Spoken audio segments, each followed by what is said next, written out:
Got some rain moving in, so I want to shoot this pretty quick. But what I wanted to just talk about real quick today was the difference between two really great tractors that came out in 1953. First one I'm sitting on is a Ford Jubilee. The Jubilee was a 53 only, and then the 54 was an NAA. Then they went to the 600. This was like the last of Ford's tractors before they became a multi-tractor manufacturer.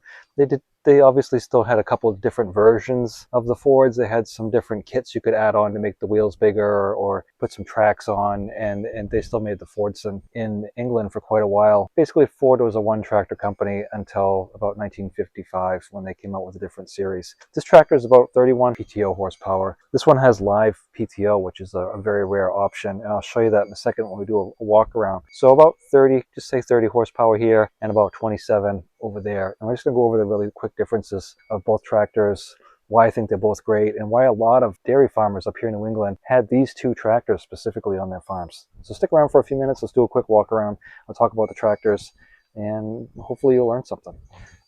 I really love the looks of these tractors, and I always wanted a Jubilee when I was a kid, and I finally had an opportunity to get one last year. So hopefully you've seen some of the videos where we've gone through this and you know, freshened it up and made it look the way it does right now. And I really love this tractor. It runs good, it goes good. I fixed the brakes, so I feel safe with it again now, or for the first time. Switched it to 12 volts, and this seat is not original, obviously, but it is way more comfortable than what came with it from the factory. No power steering, but with these really deep tri-rib tires on the front, it's almost like having power steering. It steers really, really well. So with the drawback of this tractor, you got pretty low clearance, and it's not really that great for row crops. Once you get to a certain height, you kind of run them over, and the visibility is pretty good, but the cultivators on these were on the back. So the thing about the Farmall, you could really see where you were going, and these ones, a lot of people who got really good with cultivating with these, you know, they knew where the cultivators were, and as long as they kept it a certain way, they didn't look back very much. But for cultivating, this really isn't where this tractor is shown. You would see a lot of these up here in New England with a front end loader on it, specifically because we have barns like this, so the cows would be on the upstairs or on the downstairs, depending on how it was set up, and they'd have low clearances to get in with a loader. Snow plows, loaders, plowing and harrowing, because they had good stability. You'd see these really a lot at orchards. The orchards up here really grow well on the southern slopes, and so you'll find a lot of the orchards up here really have a hill. So this was great in an orchard, not only for the stability, but because it was low and you could go under the branches pretty well. And it sets out wide. You'd see these a lot for highway mowers. In fact, this one had the setup for a mower, which would have been right here in the middle of this tractor. So really great to see, but with the mower under there, you also got hung up really quick. And in fact, my brother, I remember using an 8N, got hung up. We had to go pull him out with my dad's old truck. So a really great tractor. 4 speeds. You could get the Sherman high-low on it, give you a total of 8. And like I said, this one had the live PTO on it, which was great for mowing. If you get into something a little heavy or running a baler, you know, you can use this little lever over here, which I'll show you, and stop the tractor, but keep the PTO turning. This tractor did come with a different kind of PTO shaft, and it had an adapter, which I've got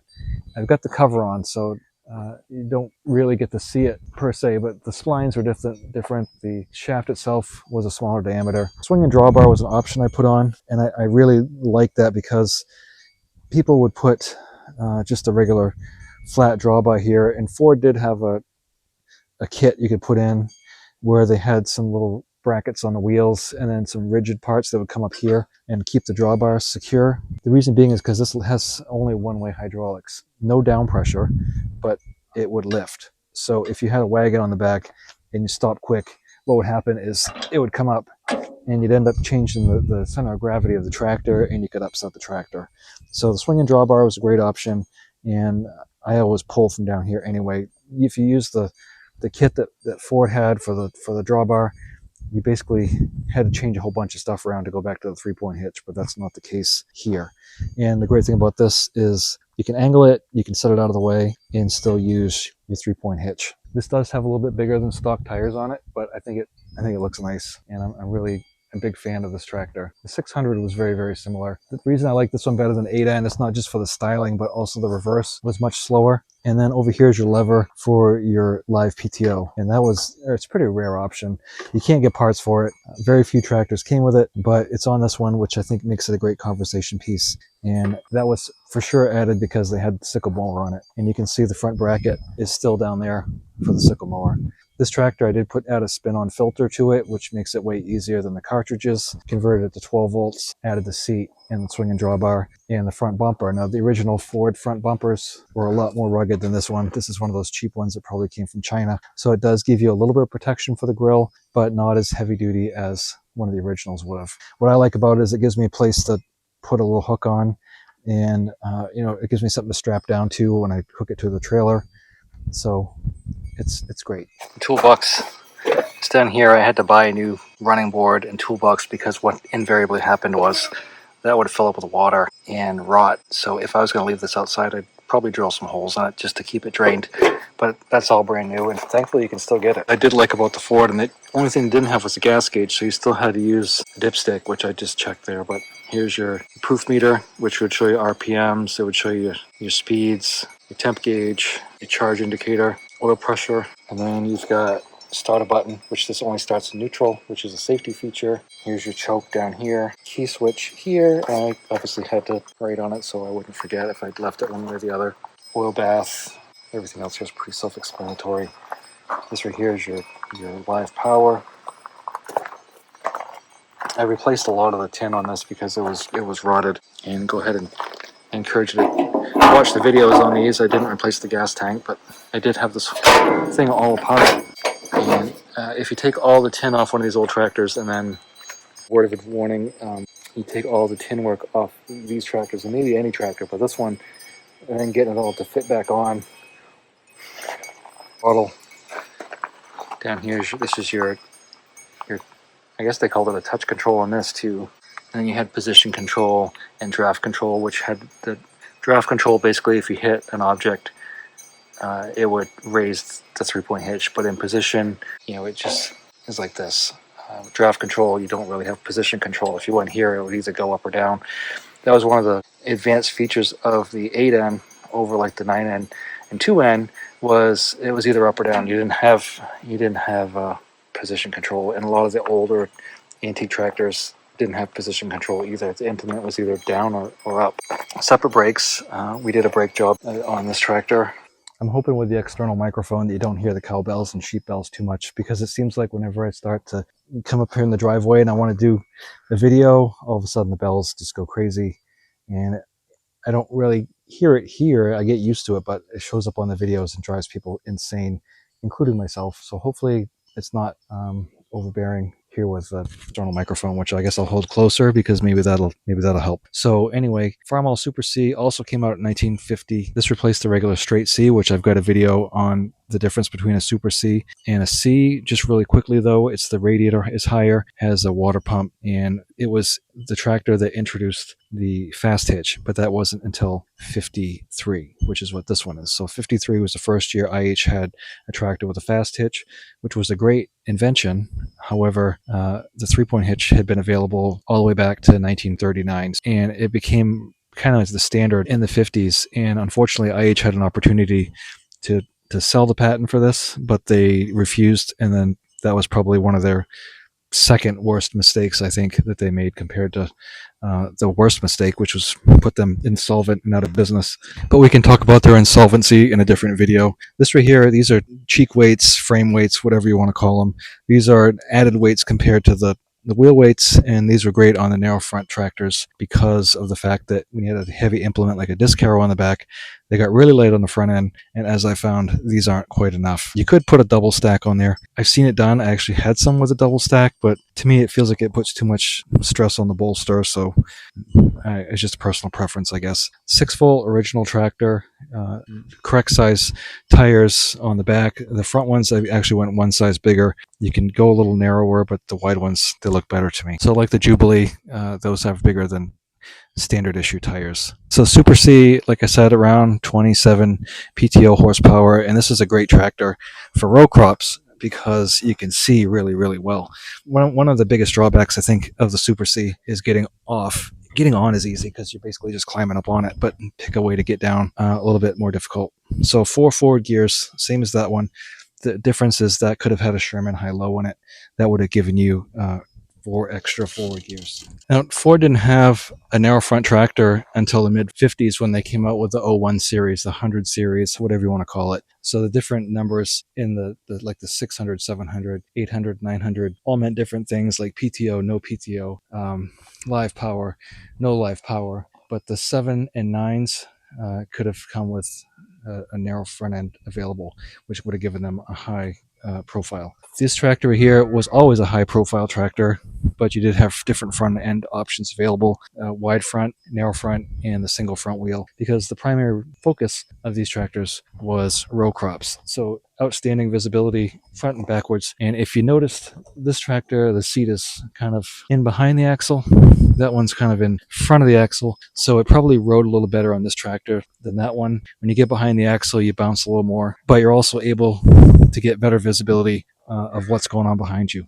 They're both great tractors. They both have different functions. This right here is an unbeatable tractor for a sickle bar mower. You can whip it around. Similarly with a hay rake, hay tedder, a narrow front end tractor to me in a decent hayfield, not a steep one, but a regular, semi-flat hayfield is unbeatable in maneuverability for cutting around at the end and going back the other way. So I really like this tractor, and this tractor's semi-retired. I don't use it a whole lot anymore. Disc brakes was an improvement over the C, where the old one just had some brake bands. Individual steering, same on both. The bigger tires, they really didn't mean anything other than it just gave you a higher center of gravity and more clearance underneath. One of the greatest things about the fast hitch was you could use this little doodad right here. And if you got a tractor with a fast hitch, this little hook came with it. And what you would do is just sit in the seat and you would reach down and grab these little ears right here. And when you pulled up on it, it would unlatch the little dog here that would hold the hitch in place. So if you had a harrow or plow or some other implement that didn't use the PTO, all you had to do was back up, flip the latches, make sure the implement was touching the ground, and then I usually put it in second and kind of pop the clutch a little bit. And you basically break away from the implement and leave it behind.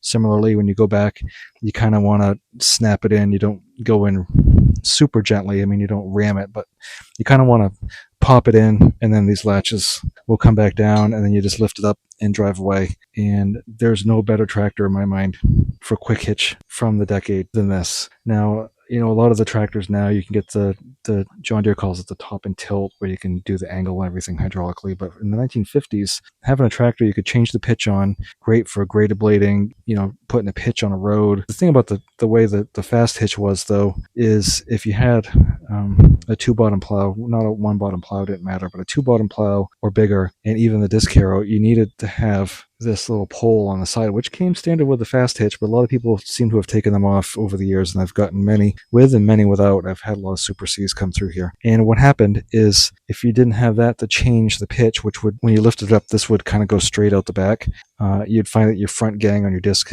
would hit, and the back one would kind of free float, and also your second and progressively longer plow bottoms did not do what they were supposed to do. So you really needed to have this piece, and for whatever reason, they would take it off and lose it. I think a lot of it had to do with the fact that, people would have a Super C, the owner would pass away or whatever, and the people who were selling it didn't realize that this part went with it because it was hanging in the shed somewhere.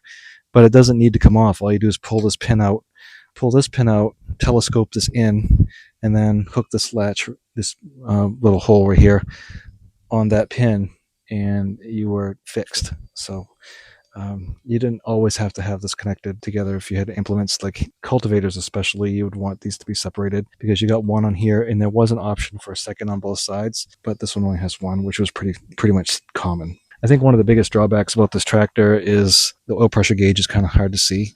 Getting on it's easy. Getting off, not so much.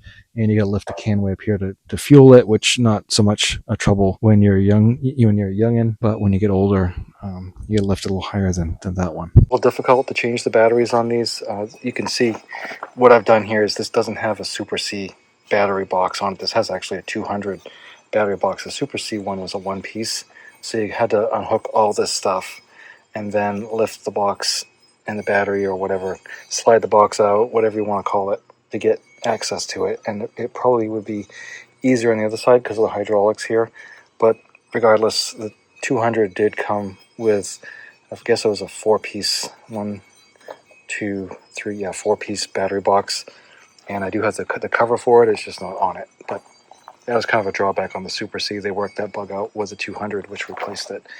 That's where your little latch hook goes. So you've got fast hitch control, throttle, left and right, touch control units. This right here is your temperature gauge for your touch control, headlights, obviously, air cleaner, oil, gas, radiator, obviously.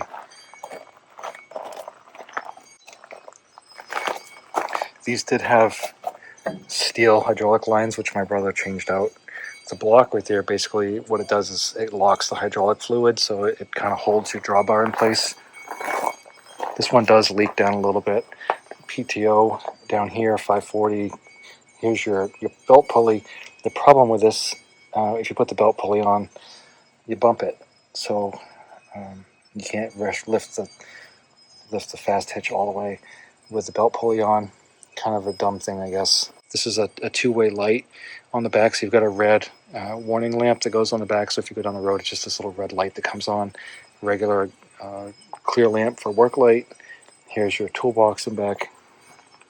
Coil spring seat, and I took it off, but I had a little hook on here, and that's where your dump rake or whatever rope would go, your trip ropes.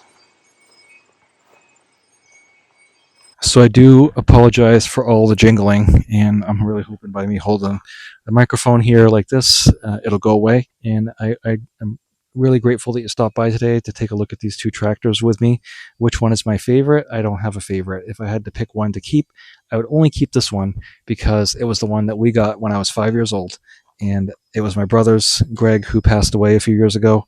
I would this would be I'd have to be in desperate times or just old and something to get rid of this tractor. I'd have no intention of getting rid of it. I don't want to get rid of this one either, but I'm just saying if I had to get rid of one, it would have nothing to do with the ability of either one of these tractors. This one wins every day on getting on and off of.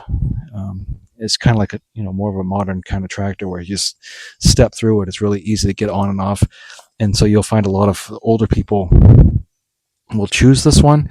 And these were really popular in the 70s, 80s, and probably even the 90s because it had a 3-point hitch. And even though it only had 4 gears or 8 if you had the Sherman, the 3-point hitch, everything was 3-point hitch by then. And finding fast hitch equipment becomes increasingly more difficult and more expensive to find. You can find plows and harrows pretty commonly, and a sickle bar mower. And then I would say the next easiest thing to find is a snow plow, cultivators, maybe a loader for it, and then it just carry all. But then you start getting to more specialized implements like the planters and stuff become really increasingly difficult to get your hands on because they just got scrapped. And a lot of people these days, kind of like me at this point, I did have a whole line of equipment for this, but me at this point, I don't care about any of that anymore. I just want the tractor. So keep the tractor clean and put it in parades or whatever for show, but all the implements, they just take up space and you don't get used. So I don't keep them around. I sold all of them because I didn't use them enough. That's pretty much the story with all the implements for these tractors that had specialized implements for them. Like the John Deere was every manufacturer except Ford made implements that were specific to their tractors, and it might not have just been the series. It might have just been that model. Like an M and an MT have totally different plow mounting, land plow mounting brackets. So it doesn't even matter. It just gets really hard to find implements designed for the tractor. And is it worth more? Depends on what it is. But the tractor market right now is soft, and people don't tend to want to pay a lot of money for the implements unless you find a rare person who just wants everything. But if I was going to say to you, you want a tractor to use on a small farm that's pretty versatile, but an old tractor, I would say this one because of the 3-point hitch. It's easy to get on and off of, and the parts are really easy to come by. Tractor Supply has half of the parts for this thing, but you've only got 4 gears, so you're limited on gears. But this one, the Ford system is what everybody uses these days, or the Ferguson system is technically what it's called. So I'd have to say, if you wanted a tractor for a small farm, this one.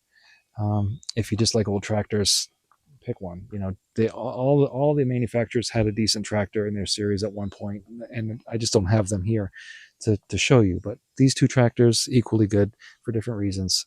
I hope this has been interesting for you, and I appreciate you watching. I'll talk to you next time.